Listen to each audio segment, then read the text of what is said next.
This is Sony ZV E-10, relatively small, mirrorless, APS-C camera, meaning it has a cropped sensor. It costs around $600 to $700, and that's definitely that kind of lower limit when it comes to cameras for videography projects. But can it actually deliver high to medium quality footage if you know what you're doing? I think it can. And let me show you a quick video highlight project I just shot with this camera at Pizza Festival in Las Vegas.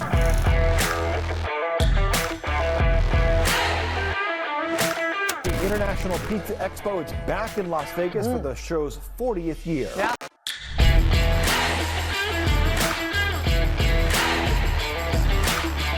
If you want to achieve the similar level of the footage, stick out with me in this video. There are three main components we need to talk about: camera settings and how to set everything up to achieve the best results, what additional hardware and equipment you need to get it going, and lastly, general tips and tricks that will set you off to the good start. Ready to roll?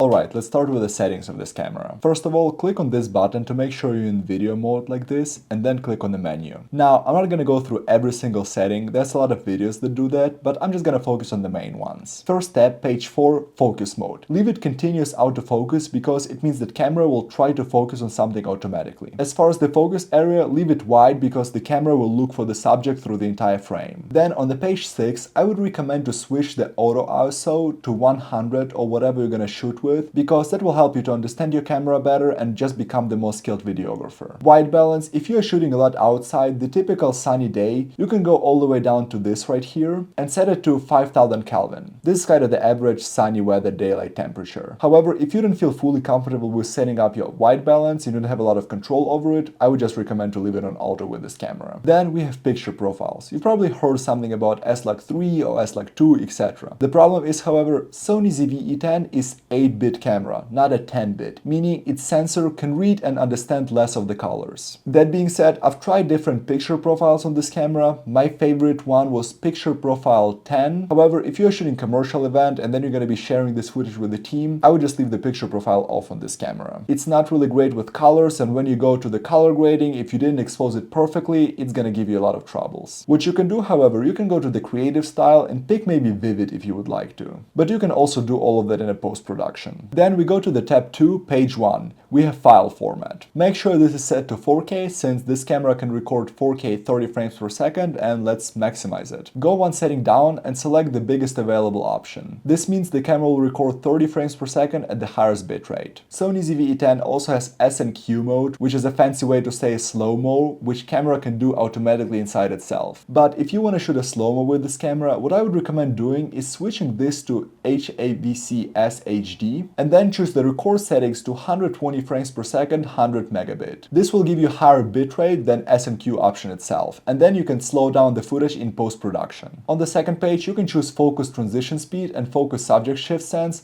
I like to keep it somewhere in the middle, so I have 3 and 5 right here. Here is another important feature that's called wind noise reduction. If you're using a microphone, you probably already have some muffler, so I would keep it off. You can always reduce the wind noise in a post-production. Next, we have steady shot. This camera doesn't really have a good stabilization, so I would keep it active. However, if it's active, keep in mind that it will crop your frame a little bit. Tab 2, page 7, there's grid lines right here, and I always put it to the rule of third because if you look at it right here, you will see some grids, and if you're shooting some content horizontally, you can always keep the main subject in the middle, so you can reframe it for vertical. Last but not least, you can go to tab 5, page 1, and change the monitor brightness to sunny weather. It will just make your monitor a little bit brighter and easier to work with. And these are the main settings I wanted to touch in this video. As I said previously, there are a lot of good tutorials, and I'll leave a link in the description. Now let's dive into additional equipment you will need to basically get the best out of this camera. First and foremost, it will be really hard to get the best results if you have a kit lens. Kit lens comes with a bundle when you buy a camera if you pay like $100 extra, and it's basically 16 to 50 millimeter 3.5 to 5.6 lens, as you can see right here. This is not ideal, it's not going to give you a lot of blurry background, and variable aperture means when you're zooming in on this camera, when you're at 50 millimeters, you're not going to get 3.5 aperture, but you're going to get 5.6, so you're not going to have that blurry background at all, and when it's a low light situation, it's going to be harder to shoot. That being said, all the Pizza Festival video that you saw was shot with this lens. This is Sony prime lens, it's called Nifty 50 as people call it, and it's 1.8 aperture 50mm. Super small, nice lens. It costed around $200 on Amazon and I never regretted getting it. Getting you super smooth blurry background and just really great lens for the beginners and for the cheaper camera like Sony ZV E-10. With number 2 on the big purchases list comes the gimbal. There are two types of stabilization in the cameras. First one is in-body camera stabilization, where the hardware stabilizes your footage. Next you have software stabilization, where the software kinda analyzes your footage and tries to stabilize it the best it can. That being said, in-body stabilization will give you more.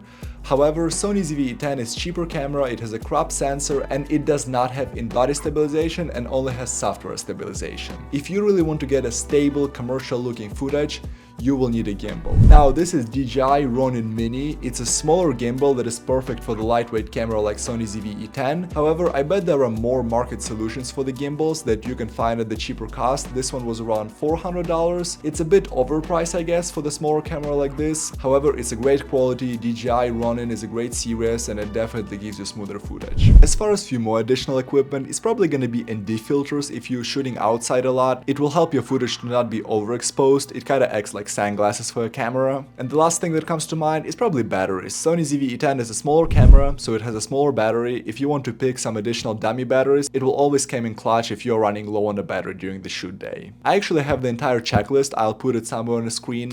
That's what I was using when I was shooting that Pizza Expo. Every morning I was waking up and checking if I have everything, so feel free to screenshot it and use any of the elements there.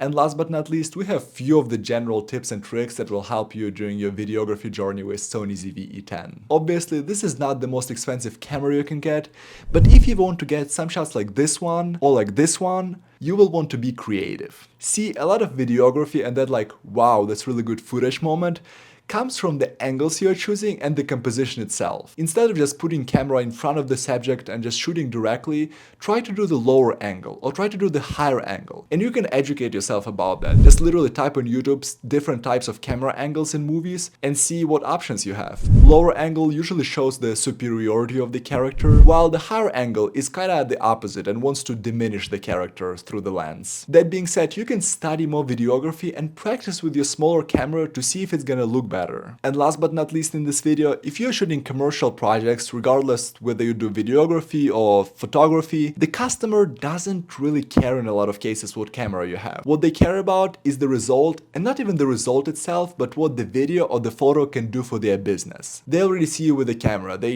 know you're kind of a professional, so don't even think of yourself as like someone who has a cheap camera. Just try to shoot the best content and try to deliver the best solution for the business you're working with. Or if you're just doing it for fun, or you're a content creator, just try to maximize your skill with this camera, and then you will see when you will switch to the next camera, like I currently did. I'm shooting this video on Sony FX30. I already feel so much more comfortable. I feel so much more skilled. I was able to maximize my skill on the lower limit camera, and now I moved to the higher limit camera. That being said, there's probably more that you can squeeze out of this bit boy that you're doing right now. So save this video for later when you need it. I would highly appreciate if you follow me for more video and videography content, and like this video if you enjoyed it and think it was useful. I'll see you in the next one.